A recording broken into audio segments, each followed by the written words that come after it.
Alors, rebonjour à ceux qui étaient présents ce matin à la première conférence. Bonjour à ceux qui viennent de se joindre à nous. Bienvenue à cette dernière conférence. Ça a passé très vite. On avait 8 conférences. On est déjà à la dernière conférence de l'événement Coach Connexion. Et durant cette conférence, on va discuter de comment est-ce qu'on peut identifier et accompagner les personnes à haut potentiel. Et pour en discuter, j'ai une invitée spéciale. Alors, j'ai le plaisir de vous présenter Véronique Damoiseau, qui est coach de vie, qui est coach parental, psychopédagogue et préparatrice mentale. Bonjour Véronique, merci beaucoup d'être avec nous aujourd'hui.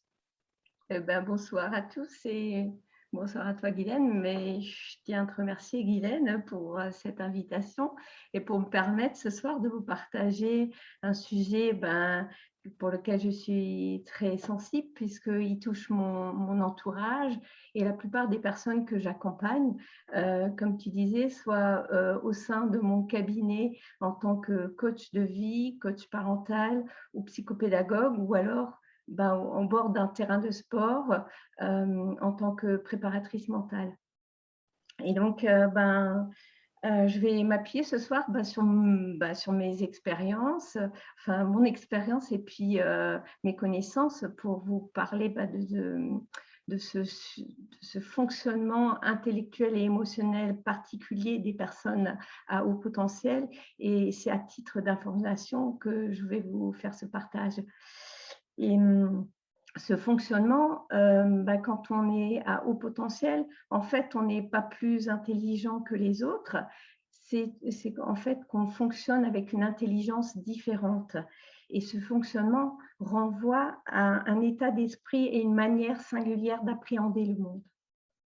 Et quand on ne sait pas encore qu'on n'a pas encore connaissance qu'on a ce fonctionnement-là, on peut avoir l'impression de porter un lourd fardeau ou d'avoir un handicap ou parfois on se sent marginalisé, alors que une fois qu'on on en a pris conscience, qu'on a le mode d'emploi de ce fonctionnement, et on peut en faire une force et en fait on on se connaît mieux du coup et puis on est plus en harmonie avec nous-mêmes et du coup, on peut déployer nos ailes, notre plein potentiel.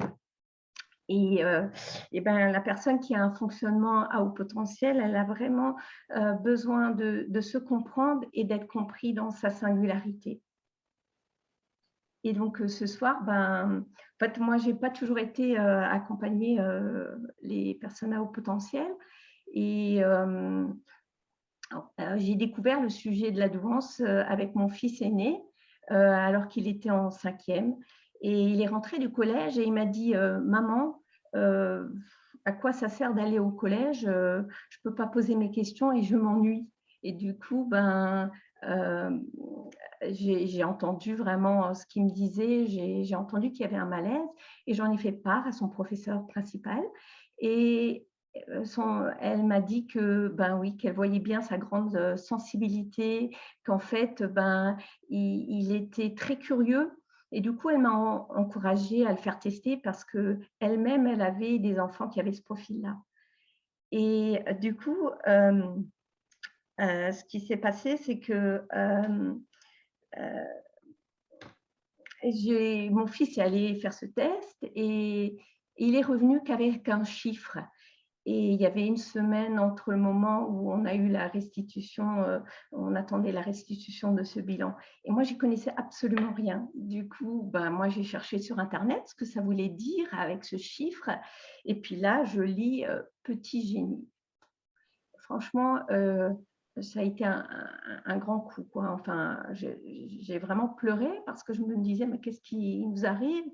Et tout d'un coup, plein de questions me venaient en tête. Et c'est vrai que je me disais, mais oui, mais en quoi c'est un petit génie? Et finalement, je voyais bien qu'il avait une très grande curiosité, qu'il allait vers les adultes, il se mêlait à leurs conversations et qu'il avait une sensibilité au point parfois de se refermer comme une huître. Et du coup, et ben, je voyais aussi qu'en fait, à 6 ans, il lisait des atlas. Et ça, c'est vrai que moi, je n'osais pas le dire aux autres mamans. Et, et, on, et me souviens aussi que quelque temps après, on m'a dit: «Ben, madame, vous savez qu'il y a un facteur génétique, il a 2 frères». Et ben, du coup, ben, on est allé tester le deuxième et notre troisième fils. Et comme on dit jamais 203, ben, nos 3 fils avaient ce fonctionnement atypique. Et, et comme des chiens font pas des chats, hein, et ben, vous voyez bien que mon mari, il avait aussi ce fonctionnement-là. Donc, j'étais entourée de plusieurs hauts potentiels avec différents profils. Et deux de nos enfants étaient en phobie scolaire. Et avec mon mari, du coup, avec mon mari, mais aussi avec d'autres parents et 3 professeurs atypiques, on a créé une association pour aider ces jeunes vraiment à raccrocher le système scolaire et suivre leurs cours par correspondance dans un milieu où ils se sentaient compris.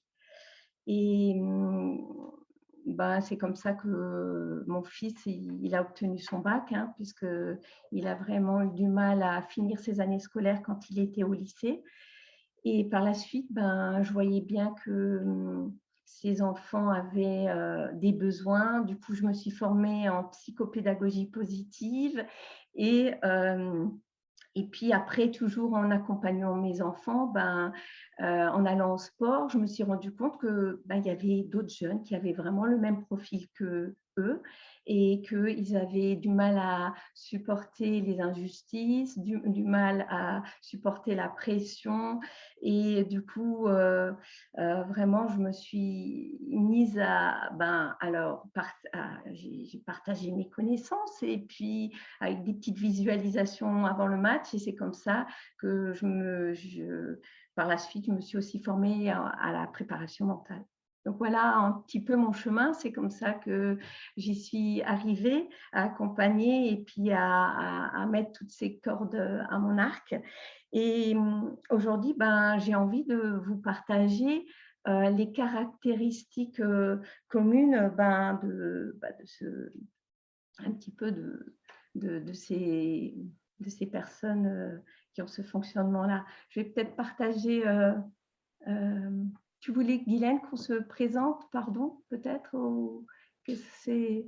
Ben, c'est Je parfait, partage. c'est parfait. Entrons dans le sujet, puis tu peux partager ton écran si tu veux débuter, puis on va Ok. commencer nous expliquer comment, en fait, qui sont les personnes à haut potentiel.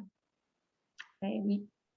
Eh ben, déjà, il y a plusieurs noms, hein. Il y a déjà, moi ce soir, je vais dire les HP. Les HP, c'est plus court, mais c'est pour dire les personnes qui ont un fonctionnement à haut potentiel. C'est pas pour mettre une étiquette, hein, pas du tout. Et comme vous voyez, il y a différentes terminologies. Peut-être qu'au Québec, on va plutôt dire les gifted. Est-ce que ça vous parle, ce mot-là? Ou je ne sais pas comment vous dites Ah, des fois, on va pas entendre parler de la douance, par exemple. de la douance. On Ouais, le entend sujet de les la zèbres, on douance. l'entend de plus en plus aussi. Ok. Donc voilà, il y a toutes ces terminologies et donc moi je prendrai celle de HP ce soir et je tiens à dire que quand on a ce fonctionnement-là, c'est un fonctionnement qui est pas mieux, pas moins bien qu'un autre que celui de la norme. C'est un fonctionnement qui est différent. Et quand je parle de norme, ça concerne le plus grand nombre. Donc, il y a 2 profils de haut potentiel qui ont été identifiés et on les identifie à partir d'un test de QI. Le test de QI, qui est aussi appelé, c'est un test psychométrique, il va permettre de comprendre le fonctionnement cérébral d'une personne et en fait, il permet de connaître ses points forts et ses points faibles. Et le haut potentiel qu'on appelle homogène ou les laminaires, c'est ceux qui ont un développement cognitif harmonieux et qui vont avoir des facilités à apprendre. Alors que de l'autre côté, nous avons ceux qu'on appelle les complexes, ils ont un profil hétérogène. C'est ceux qui vont avoir des troubles des apprentissages ou un trouble du déficit de l'attention avec ou sans hyperactivité, le TDAH, ou on peut aussi avoir un trouble du spectre autistique, ou on peut avoir ce package. Et la difficulté, c'est beaucoup plus difficile d'identifier une personne qui a ce profil hétérogène que le profil homogène. Parce que comme il y a des troubles associés, quand je dis troubles associés, ça peut être une dyslexie, ça peut être une dysorthographie, une dysgraphie, une dyspraxie, ça peut être aussi, qu'est-ce que j'ai pas dit, une dysgraphie. Enfin, c'est tous les 10 qu'on peut avoir. Et en fait, donc, comme on peut avoir ce trouble neurologique, en plus de notre haut potentiel, le haut potentiel, il va absorber le trouble. Et du coup, on ne verra pas parfois le trouble ni le haut potentiel. Et quand on a un profil homogène, on va avoir au test de QI un QI de 130, égal ou supérieur à 130. Et quand on a un profil hétérogène, on va dire qu'on a au moins, parmi les épreuves qu'on passe, on a au moins une épreuve où on a un QI de 135. Parfois même, on parle à partir de 125 pour les associations. Et je crois que chez vous, au Québec, c'est plutôt à partir de 125 qu'on dit qu'on peut avoir ce fonctionnement de haut potentiel. En sachant que chez nous, la moyenne des Français ont un QI de 100. Donc, on est à plus de 2 écarts types. Et voilà, donc parfois, c'est difficile vraiment de repérer ces personnes qui ont ce trouble, qui ont ce profil hétérogène. Donc, moi, je vais vous partager les caractéristiques ce soir les plus communes qu'on peut retrouver. Et en fait, je tiens à dire aussi que ces caractéristiques vont dépendre aussi du milieu dans lequel on grandit, on évolue. Et que l'intensité, ce qui va faire qu'on est à… Vous allez peut-être me dire, oui, mais tout le monde a ces caractéristiques. Mais la différence entre une personne qui a haut potentiel et celle qui ne l'est pas, c'est qu'en fait, tout va être très intense et on va aussi remarquer qu'il y a plusieurs caractéristiques qui se cumulent et qui sont indissociables entre elles. Et ce qui fait que ça fait la singularité de ce profil-là. Alors, la première caractéristique, c'est la perception sensorielle exacerbée. Dans cette caractéristique, il y a d'abord ce qu'on appelle l'hyperesthésie. Alors, l'hyperesthésie, c'est quand on a au moins un ou deux de nos sens qui sont exacerbés. Donc, l'hyperesthésie, c'est l'hypersensibilité de nos sens.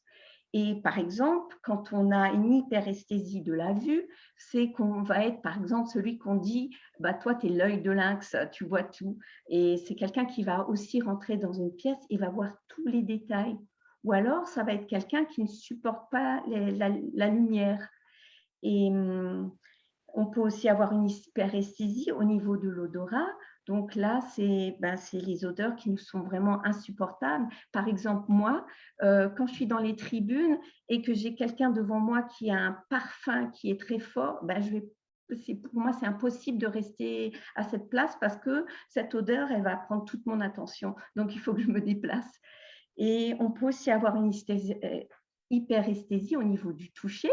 Donc, ça va être les personnes qui ne supportent pas les étiquettes, qui vont les couper, les étiquettes des vêtements. Ou alors, la couture des chaussettes, le bout, ça, c'est insupportable. Donc, on va mettre les chaussettes à l'envers. Et ça peut être aussi certains vêtements, la texture. On n'aime pas, par exemple, la laine. Et puis, du coup, quand on a un vêtement qui a une texture où on se sent bien, on va l'acheter peut-être en plusieurs exemplaires. On peut aussi avoir une hyperesthésie au niveau de l'ouïe. Tous les bruits, les petits bruits nous dérangent, nous empêchent de nous concentrer. Et quand on est à table, les bruits de mastication de la bouche, ça nous insupporte. Et enfin, on peut aussi avoir une hyperesthésie au niveau du goût. Et là, il y a le paradoxe, entre celui qui a le palais d'un fin gourmet, où il va sentir tout ce qu'il y a dans son plat, qui va repérer les épices qui ont été mises, Et puis à côté, on a celui qui justement n'aime pas du tout les épices, qui a envie de manger ses légumes sans vinaigrette, vraiment à l'état naturel. Et cette hyperesthésie, ben, elle se combine aussi parfois à ce qu'on appelle la synesthésie. Et la synesthésie, en fait, c'est quand on associe plusieurs sens involontairement. Ça va être par exemple les personnes qui voient les mots en couleur. Alors, je ne sais pas si ça vous parle. Ou alors, on voit les chiffres en relief. Et là, j'ai une anecdote, c'est mon fils, il a un copain et il allait avoir un petit frère. Et ses parents cherchaient un prénom.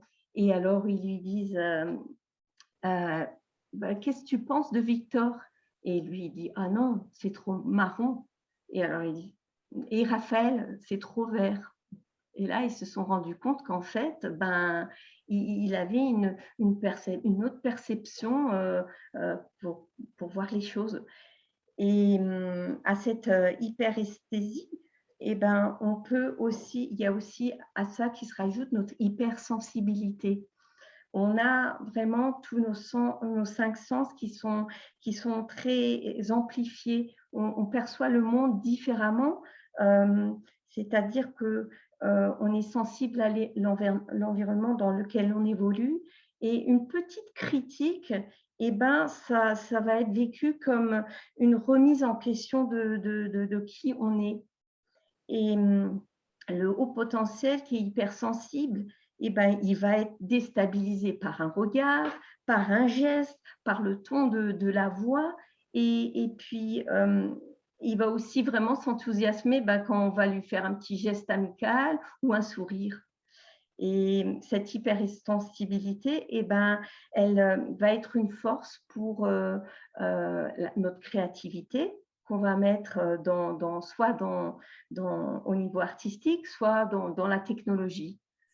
Et grâce à ces 5 sens, eh ben, comme on perçoit le monde différemment, on a développé très fortement notre intuition. Et c'est notre 6e sens. On a vraiment une certitude au fond de nous, on sait qu'on sait, et on ne sait pas comment l'expliquer, mais c'est au fond de nous.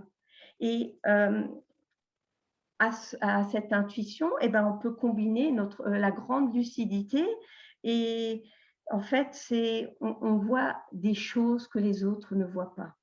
Ce qui peut vraiment aussi amener une angoisse qui fragilise l'image qu'il a de lui-même et son rapport à autrui et au monde. Et là, moi, je pense au cabinet, des fois, aux adolescents, je leur demande, est-ce que tu as un souhait? Et il va me répondre, changer le monde. C'est vraiment déjà des visionnaires. Et dans le monde professionnel, cette personne, ce HP visionnaire, eh ben, il va dire je le savais, je leur avais dit et ils ne m'ont pas écouté. Et donc, ça va être parfois des personnes qui vont finir par démissionner. Et j'ai envie de souligner aussi que quand on a cette grande lucidité, elle fait aussi qu'elle nous empêche de lâcher prise. Et ce lâcher prise est caractéristique des hauts potentiels. Et grâce à cette hypersensibilité, eh ben, on est hyper émotionnel. On a un fonctionnement émotionnel qui est différent. Tout est trop, ça déborde, souvent ça dérange. Et dans la journée, on va vivre les montagnes russes émotionnelles. Plusieurs fois par jour, ça va être la fin du monde. Et on se sent aussi, on n'est pas compris.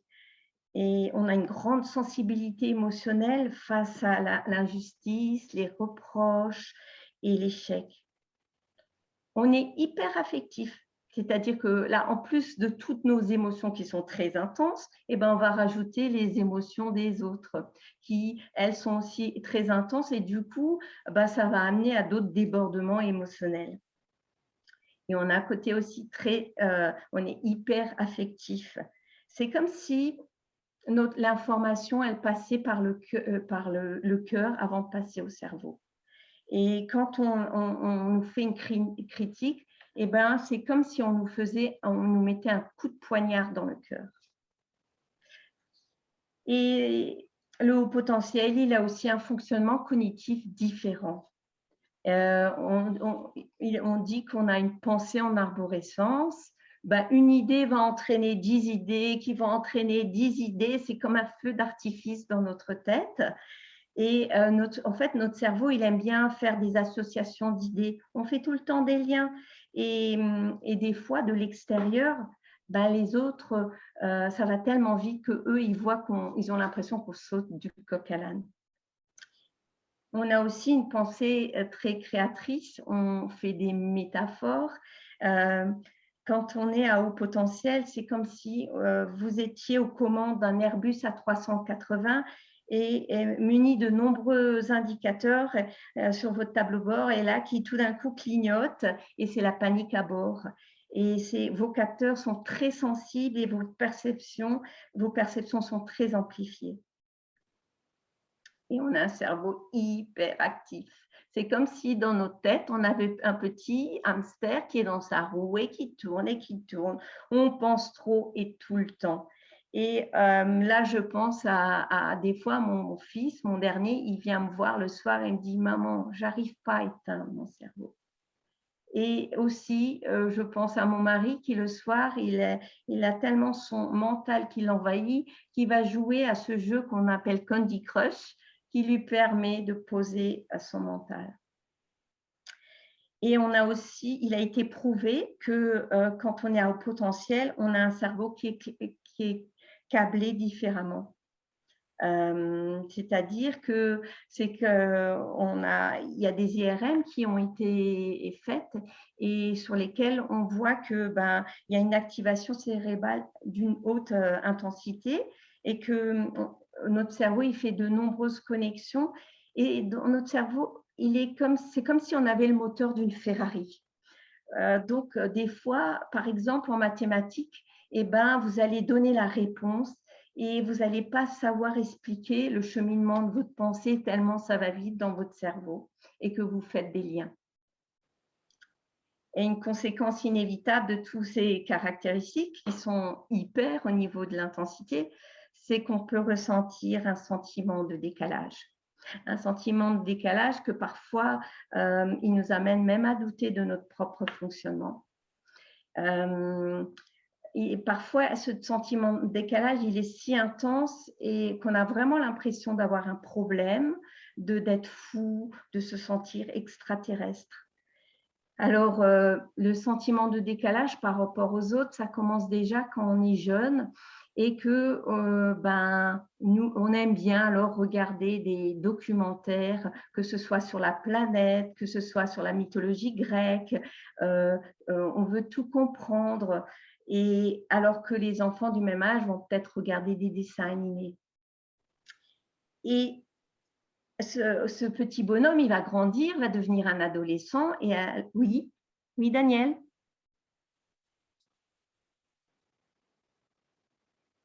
C'est pour nous ou pas? Je ne sais pas, il faisait coucou. Non, j'ai fait coucou à ma femme, c'est voilà, excusez-moi. C'est sympathique, c'est important aussi, Daniel. Et donc, je disais que ce jeune, il va grandir, il va devenir un adolescent et il va échanger avec ses pairs, PAIRS, hein, et il va se rendre compte que les échanges ne sont pas aussi profonds qu'il aimerait, que quand il parle avec quelqu'un dans les soirées, il pourrait finir leur phrase et du coup, il s'ennuie, il va décrocher, il va partir dans son monde et dans ses pensées. Et il y a aussi ce décalage qu'on peut ressentir par rapport à soi. C'est un décalage intime qu'on appelle, ils ont appelé ça la dysynchronie. C'est quand on a un décalage entre l'intellect qui est en avance et la psychomotricité ou l'affectivité qui est en décalage. Et ce qui fait que vous pouvez avoir un enfant qui, à 8 ans, va déjà avoir une conversation d'ado, et alors qu'il n'arrive pas à nouer ses lacets. Et ça, on peut penser peut-être à la dyspraxie, qui est un trouble neurologique de la praxie. Et ça fait que il va aussi douter de son intelligence. Et le HP, il est en mode tout ou rien. Le tout, c'est la passion. C'est je m'investis. Quand je m'investis, c'est à 200% entièrement. D'ailleurs, on ne comprend pas pourquoi les autres ne s'investissent pas comme nous. Et on est vraiment enthousiasmé. Et le rien, en fait, c'est quand on pense qu'on ne va pas maîtriser, qu'on ne va pas y arriver. Donc, on préfère prendre la fuite, on préfère éviter. En fait, on s'auto-sabote. Et le haut potentiel, il a aussi une très grande curiosité.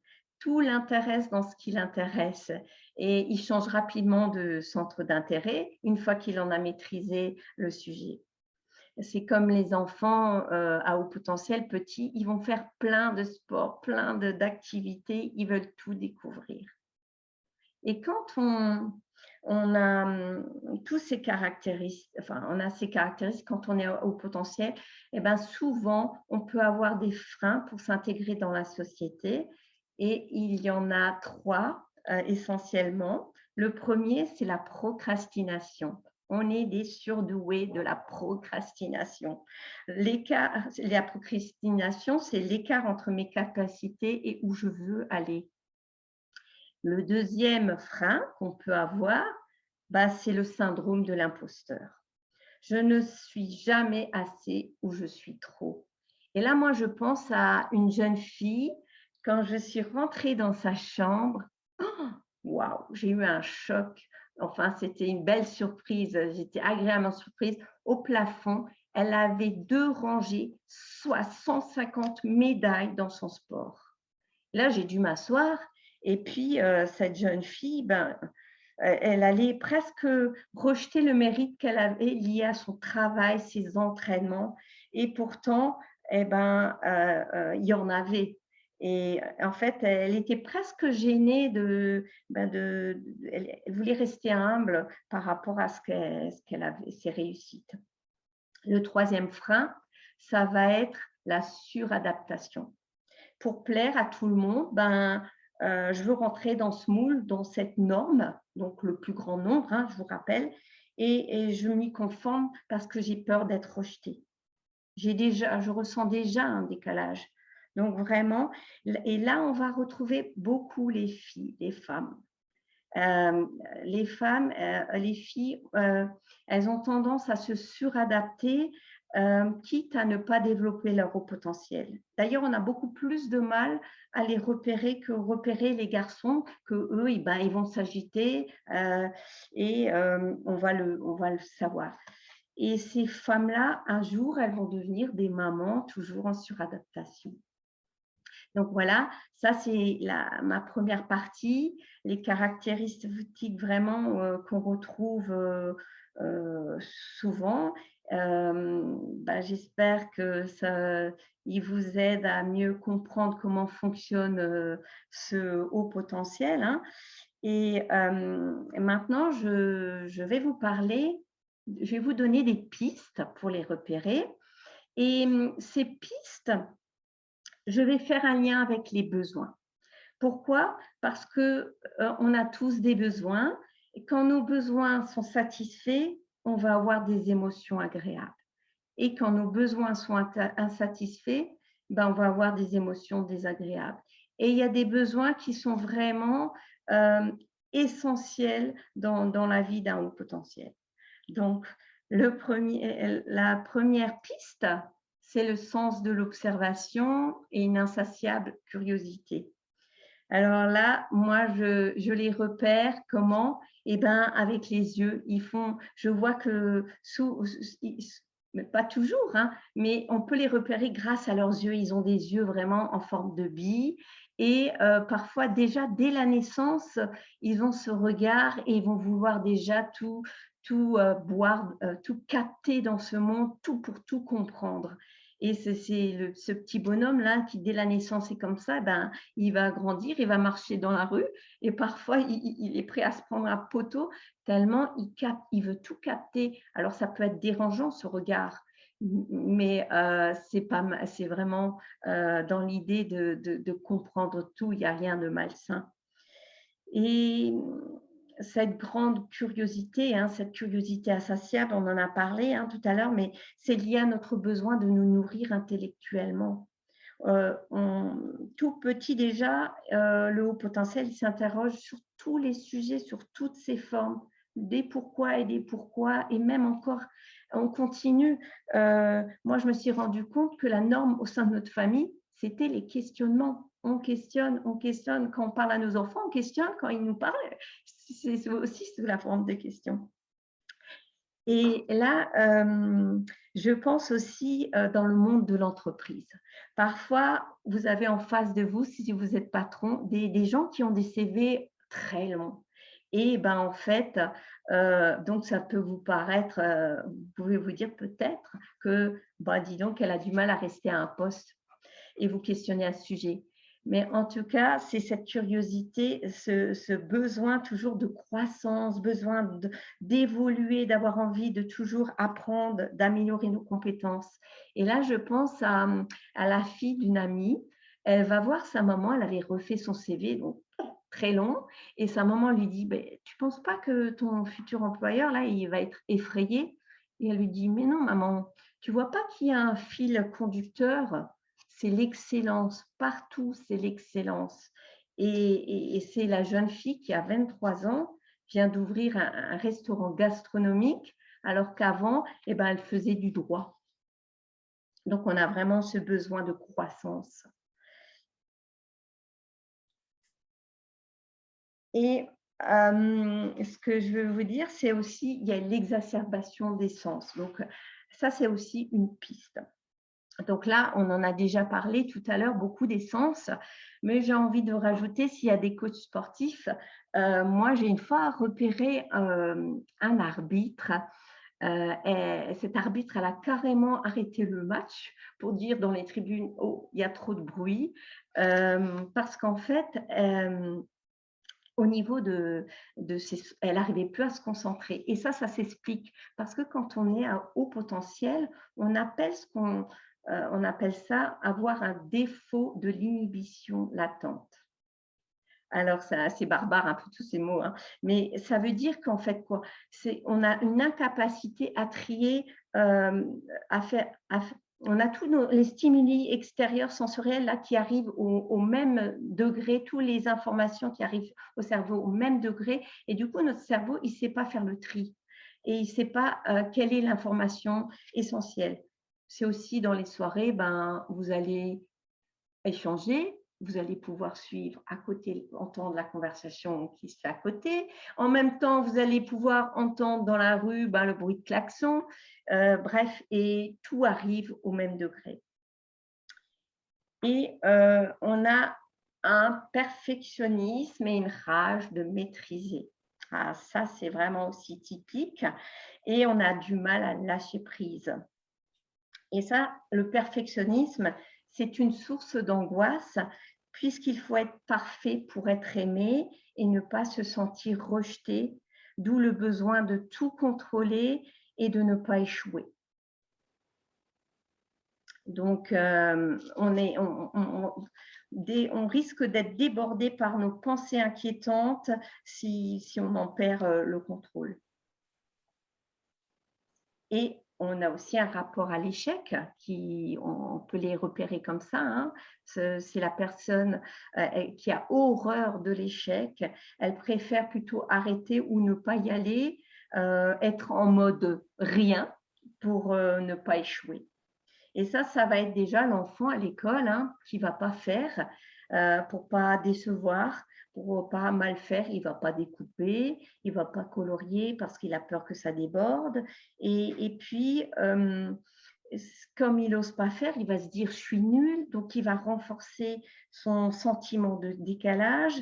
Et ça explique l'estime de soi qui est souvent très basse, très faible pour un haut potentiel. Et les adultes, ben, on ne va pas oser sortir de nos zones de confort. La zone de confort, c'est notre zone d'habitude, hein, et on va plutôt préférer y rester parce qu'on a besoin d'être dans la certitude, ce coup-ci, de pouvoir tout contrôler, d'avoir nos petites habitudes. Et c'est vraiment un paradoxe parce qu'on a besoin de ce côté, on a besoin de cette certitude, mais en même temps aussi on a besoin d'incertitude, c'est-à-dire qu'on a besoin de sortir de notre monde et d'explorer le monde et de ne pas avoir le contrôle à ce moment-là. Donc, et pour le sportif, ben, il va se mettre vraiment beaucoup de pression et ça va l'empêcher de jouer à son plus haut niveau. À chaque match, il va se mettre des attentes de plus en plus élevées et ce qui fait qu'il s'éloigne du plaisir. Donc, c'est vraiment ce besoin de toujours de tout contrôler. Et il y a ce mode de fonctionnement aussi qui est conditionné par l'affectif. Tout à l'heure, vous ai parlé de l'hyperaffectivité. Et ben, j'ai envie de vous dire de vous en parler de nouveau parce qu'il y a moi j'ai appelé, enfin, être prof affect. Ça n'existe pas, mais c'est pour vous dire qu'on aime le prof, on va s'investir, on va avoir de super notes. Et on n'aime pas le prof, et ben on va pas s'investir. Et on a vraiment un besoin énorme de stabilité affective, d'avoir de ce lien. Et ça va être pareil pour les sportifs avec leur coach ou leur coéquipier. Ils ont vraiment besoin qu'il y ait du lien, de cette amitié, même de ce lien d'amour, quoi, hein, et qui nous unit. Et c'est par exemple le haut potentiel sportif. Lui, vous lui faites une petite remarque à la mi-temps parce qu'il a mal joué ça, et ben il va se fermer comme une huître. Et puis ça va le toucher, il va mettre du temps à se recentrer, se reconcentrer dans son match. Alors, une autre piste pour les repérer, ça va être le langage. Alors, le langage, ça commence toujours petit, hein, parce qu'on commence... on est à haut potentiel et on meurt au potentiel. Donc, le langage, on démarre la vie, et ben, on parle très vite, très bien, ou alors on attend, on met du temps, et une fois qu'à 3 ans, quand ils ouvrent la bouche, ben, ils savent déjà tout conjuguer, et donc il y a les deux extrêmes. Et on aime jouer avec les mots. Chaque mot apporte sa nuance. Et ce qui fait qu'aussi, c'est compliqué parfois dans les examens, à l'école, parce que les consignes, on ne les comprend pas. On n'a pas les mêmes, on n'a pas les mêmes implicites. Et par exemple, je pense à mon fils qui avait une évaluation de lecture quand il était petit, et la maîtresse avait mis « Comment se termine l'histoire ?» Et là, mon fils répond « Bon, l'histoire se termine bien. » Et la maîtresse lui dit, elle écrit en rouge « Comment ?» Donc, il a eu un petit A- au lieu d'avoir un A+ à cause de cette question. Et il me dit, mais maman, moi je savais la fin de l'histoire, elle ne m'a pas demandé de la raconter. Donc, c'est vraiment une histoire de chaque mot. C'est compliqué pour un haut potentiel parce qu'on a l'impression parfois de ne pas parler le même langage que ceux qui sont dans la norme. Parce que chaque mot a son importance. Et ça va être aussi dans les échanges, dans le langage, on a besoin d'échanges profonds. C'est petit, on va se questionner, ou même on va poser des questions d'ordre métaphysique, hein, sur la mort, sur la vie, qu'est-ce qui se passe après la mort, par exemple. Et surtout aussi, une parole est une parole. Quand vous vous engagez, s'il vous plaît, soyez sûr de tenir parole. Sinon, vous allez perdre toute crédibilité avec les personnes à haut potentiel. Surtout qu'elles ont une très grande mémoire, ça j'en ai pas parlé, et c'est là que ils s'en souviendront. Ça, c'est typique aussi, une grande mémoire qui fait aussi que quand on est dans les études, on ne va pas développer la méthodologie parce que tout est dans notre mémoire. Une autre piste, ça va être l'hyperempathie, l'hypersensibilité, l'hyperémotivité. Donc ça, j'en ai beaucoup déjà parlé, mais juste pour rajouter, dans le milieu du sport, on va pouvoir vraiment pleurer à chaudes larmes après un match, et même à 20 ans. On a un sens aigu de la justice. L'injustice est insupportable. On n'en comprend pas les mécanismes. À l'école, on ne va pas supporter les punitions collectives. On ne supporte pas la méchanceté gratuite et ça peut amener à des conflits. Et l'enfant, ou même quand on ne supporte pas l'injustice, on va vraiment les souligner, que ce soit pour les autres ou pour nous-mêmes. Et dans le milieu du sport, ce qui va être difficile au niveau de la justice, c'est quand il y a des injustices d'arbitrage, quand il y a des fautes d'arbitrage. Ça, c'est injuste. Et là, on va mettre du temps pour se remettre dans le match. Et là, il faut apprendre à lâcher prise et à se dire qu'on n'a pas le contrôle sur l'arbitrage. Et l'ennui face à la répétition, les activités de routine, ça c'est une autre piste. Petit ou grand, on s'ennuie très très vite, on ne supporte pas la répétition. Une fois, voire 2 fois. Et quand on est à l'école, on répète 6 à 7 fois. Pour ceux qui sont dans la norme, ceux qui sont en grande difficulté, on va peut-être répéter 10 à 12 fois. Donc, on peut décrocher, on peut s'ennuyer. Et à l'âge adulte, pareil, ça va être les gens qui vont vite réagir parce qu'on l'a déjà dit. Et puis, pour ce qui est du sportif, le sportif, il aime que les entraînements soient variés, au risque de se démotiver. Donc là, parfois, si vous êtes entraîneur, que vous avez envie de travailler quelque chose au niveau technique, à un moment donné, peut-être couper avec un autre exercice, puis revenir après. Ça mettra un peu ça motivera le joueur, et enfin ça évitera qu'il se démotive surtout. Et puis aussi, il a besoin qu'on laisse un peu de liberté dans les entraînements. À un moment donné, quand vous faites un exercice, il a besoin qu'il puisse avoir un peu de contrôle, puisque ça fait partie de ses caractéristiques. Et en entreprise, on ne va pas supporter les activités de routine, donc on a besoin d'être sur plusieurs projets en même temps. Déjà, on a du mal aussi à travailler en groupe, on préfère aller seul, à son rythme, sur plusieurs projets, et on va être plutôt la personne qui veut être dans un pool de personnes qui vont éteindre le feu quand il y a un problème, et puis quand le feu est éteint, on va aller voir on va éteindre un autre feu. Et ça, c'est parce qu'on a un besoin vraiment d'incertitude, c'est-à-dire qu'on a un besoin de challenge, de défi pour nous-mêmes. Et sinon, si on ne l'a pas, on se fane. Et c'est ce qui est arrivé à mon mari. Mon mari a eu un burn-out. Donc, je ne dis pas on connaît souvent le burn-out, mais c'est un burn-out. Vraiment, il s'ennuyait parce qu'il était toujours sur le même poste et qu'il voulait bien changer, mais à chaque fois qu'il changeait, on le rappelait pour ce poste-là parce qu'il avait toutes les compétences. Donc, pour lui, il vivait ça aussi comme une injustice, toujours lui, alors qu'il avait aussi besoin de croissance. Et en plus de ce burn-out, il a connu un brown-out. Un brown-out, c'est quand on manque, quand on n'a plus d'énergie, quand il n'y a plus de sens pour nous dans ce qu'on fait, parce que c'est toujours la même chose. Donc voilà, je voulais parler de ces deux, c'est un peu moins connu et pourtant ça existe. Et donc, parce que le haut potentiel, il a un énorme besoin de croissance et donc voilà, de voir d'autres choses.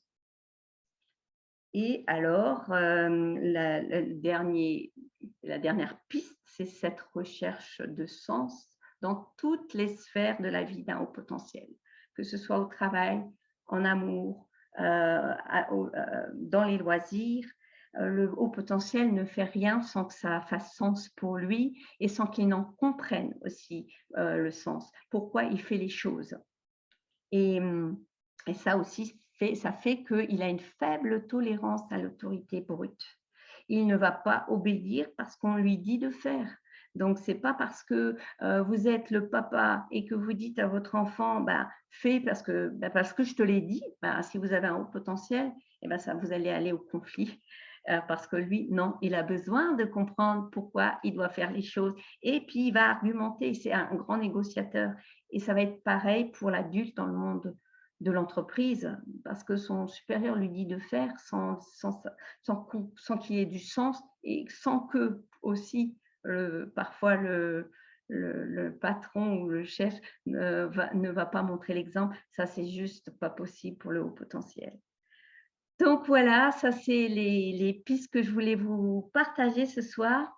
Et pour moi, c'était important, c'est important que chacun puisse s'accepter et être accepté tel qu'il est pour trouver sa juste place, que ce soit dans la famille, au travail, au sport, dans votre groupe d'amis. C'est vraiment important et qu'on comprenne son fonctionnement, qu'il soit au potentiel ou pas, et qu'on s'accepte comme on est, parfaitement imparfait, et qu'on puisse mettre notre fonctionnement au service de notre meilleur jeu. Et meilleur jeu, c'est le jeu JE et le JEU. Voilà. Alors maintenant, je suis là, je suis prête à écouter vos questions si vous en avez. Bien que j'en ai déjà une pour vous, moi aussi. Est-ce que vous connaissiez le sujet de la douance avant ce soir?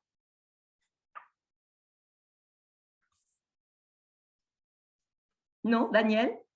On a Coach Moon ici qui disait « Mon fils a été diagnostiqué HP lorsqu'il était petit. » Donc, probablement qu'il y a pu, je ne sais pas, Coach Moon, si tu as eu des informations par rapport à ça. Kaed, Nadège disent oui. Si, moi j'ai eu des informations là-dessus, parce que moi je suis très actif dans ce milieu-là. Et en fait, moi j'ai retrouvé dans ce que Véronique disait, il y a pas mal de choses moi qui ont fait écho chez moi, parce que c'est mon fils que je voyais, quoi.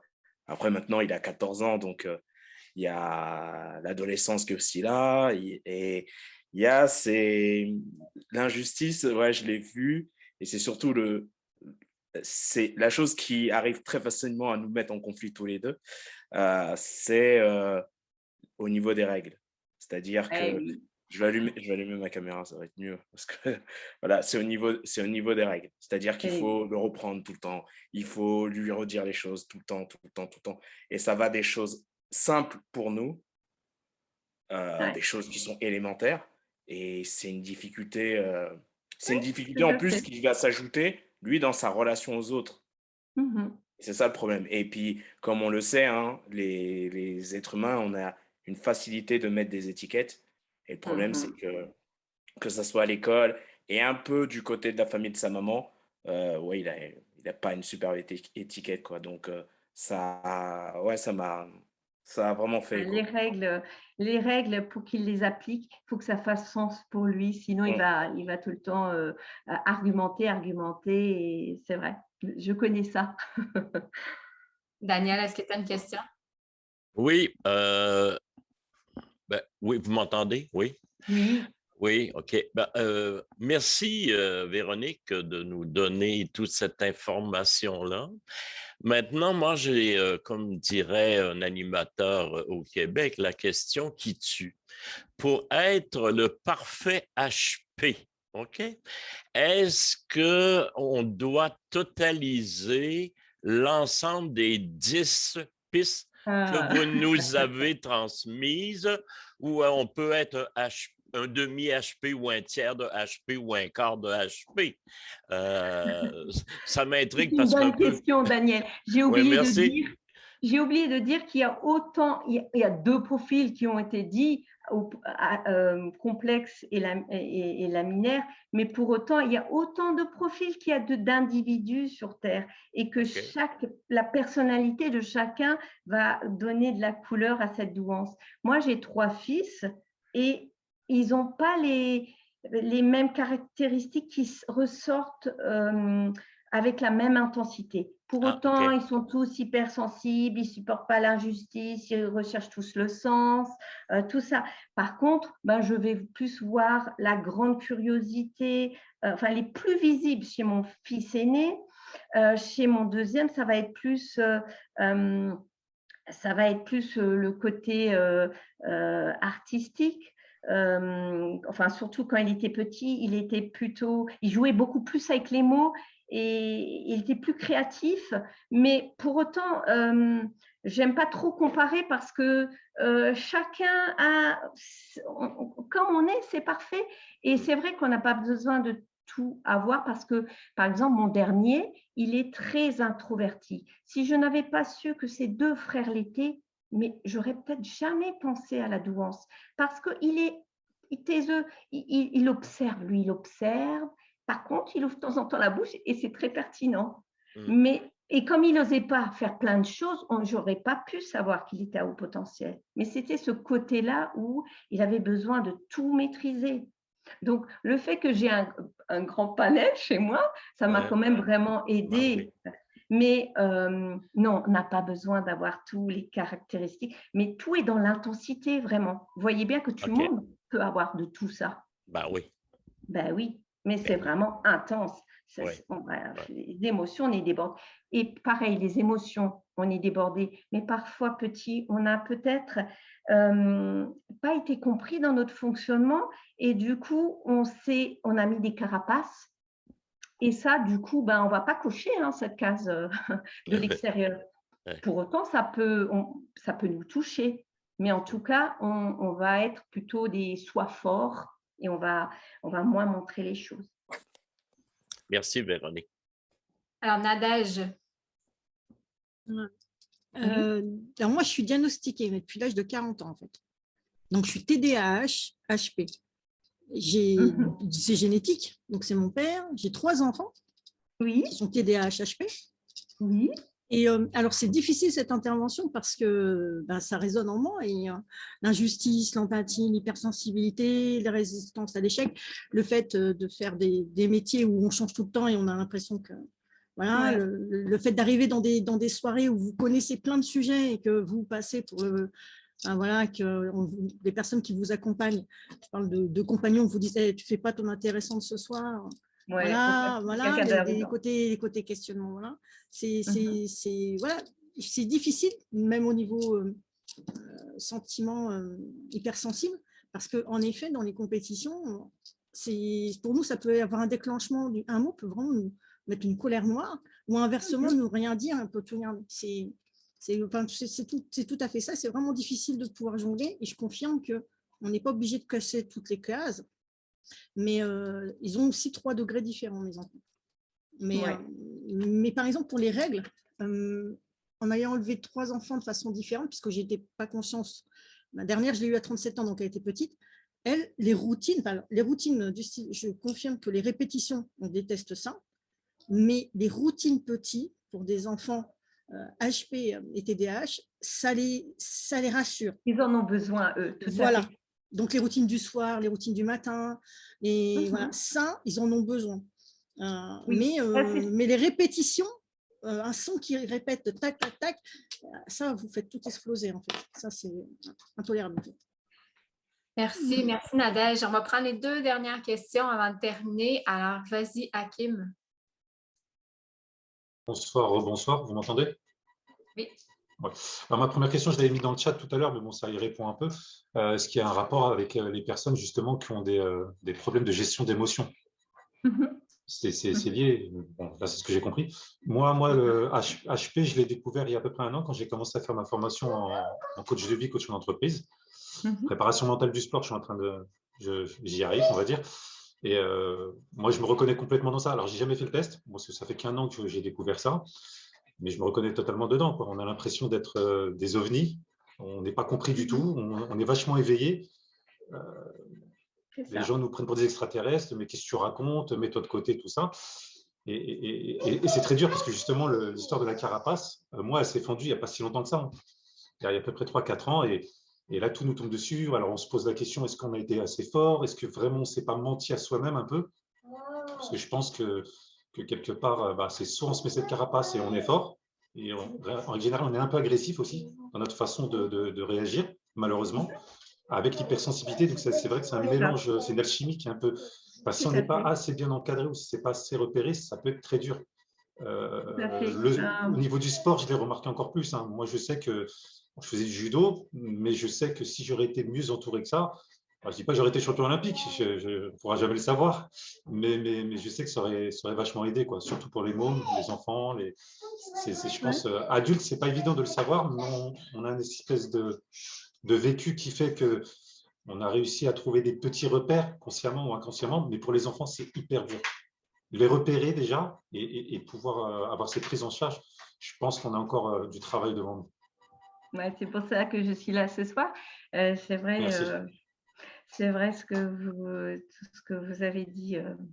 Ça me parle. Hein. C'est vraiment ce qu'on peut vivre et se repérer. Plutôt on le sait, plutôt on peut éviter de mettre tous ces masques et éviter de créer ce faux self qui nous éloigne de plus en plus de nous. Mais après, on peut l'apprendre adulte et puis du coup, on va pouvoir mettre des mots MOTS sur peut-être nos mots MAUX. Et puis après, on revoit la vie avec une autre grille de lecture. Et puis, on peut du coup avancer différemment et du coup, on peut choisir vraiment. Après, on va plutôt faire les choix en pleine conscience. On va plus se rapprocher, se connecter à nous-mêmes une fois qu'on sait qui on est. Et c'est là qu'on devient vraiment acteur de notre vie. Et peu importe si on ne rentre pas dans la norme, il y a des gens qui fonctionnent comme nous. C'est à peu près 2,5% de la population. Donc, moi, j'ai la chance, c'est vrai, d'être entourée principalement de hauts potentiels, je vous dis.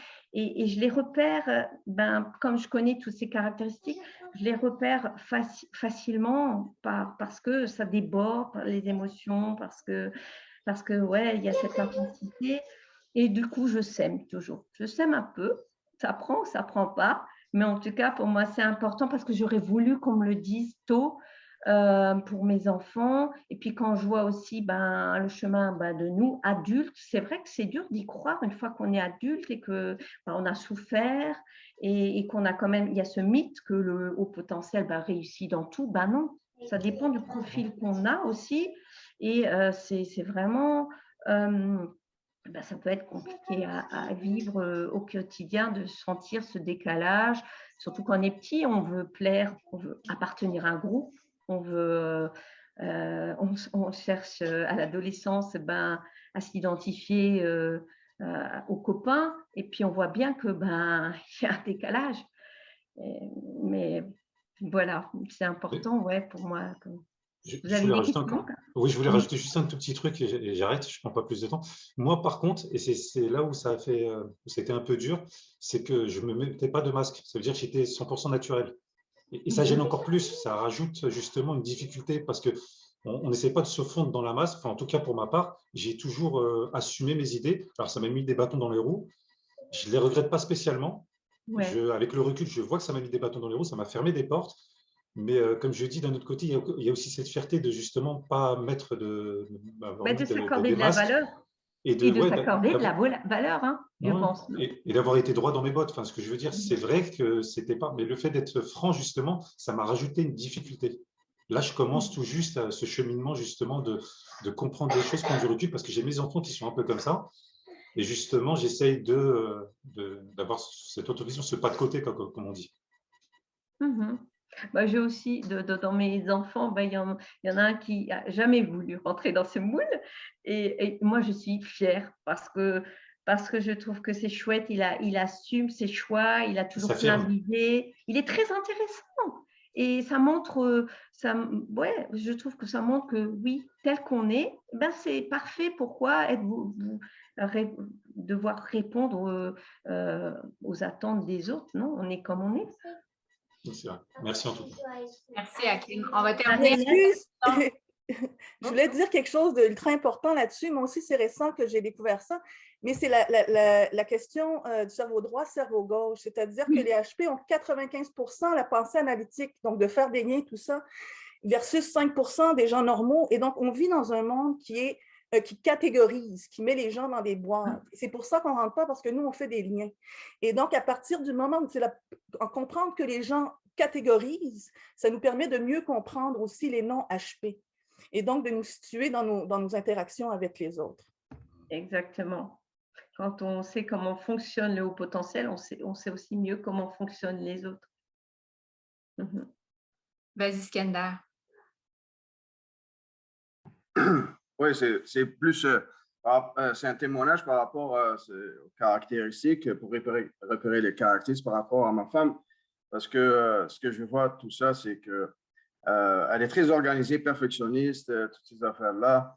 Et à un moment donné, elle me dit que mon cerveau bouillonne, qu'elle est des fois fatiguée. Et donc, elle est même partie chez le médecin pour voir qu'il lui a dit que tu es en dépression. Mais dans tout cela, c'est que je vois que par rapport à ses repères caractéristiques, là, je vois qu'elle est au potentiel. Personne, voilà, tout à fait. Mais c'est ça ce que je me suis dit. J'ai toujours dit que non, c'est pas vraiment, tu n'es pas en dépression, mais parce que tu as du potentiel, tu te fatigues. Ton cerveau, il toujours travaille. D'ailleurs, elle reprend sa garderie pour l'aménager. Elle pense, elle calcule tout le temps. Donc, c'est pour ça que peut-être des gens qui peuvent faire du burn-out et par rapport à cela. Donc, est-ce que vous pouvez nous dire? Voilà, c'est ça. Parce qu'elle est à côté de moi, je l'ai incité à venir pour écouter. Alors, je dis non, c'est vraiment parce que tu es une personne pareille. C'est ça. Et puis, en général, j'ai envie de dire que quand on a un fonctionnement tellement particulier que quand on se trouve, souvent les deux le sont. Je dis juste ça comme ça. Oui, tout à fait. Et c'est vrai ce que vous dites. On est tellement, si on est tout le temps dans ce mental, ce qui va se passer, c'est que on risque de faire un burn-out. Donc, c'est vraiment apprendre à descendre dans le corps et d'écouter ce GPS intérieur qui sont nos émotions et notre intuition.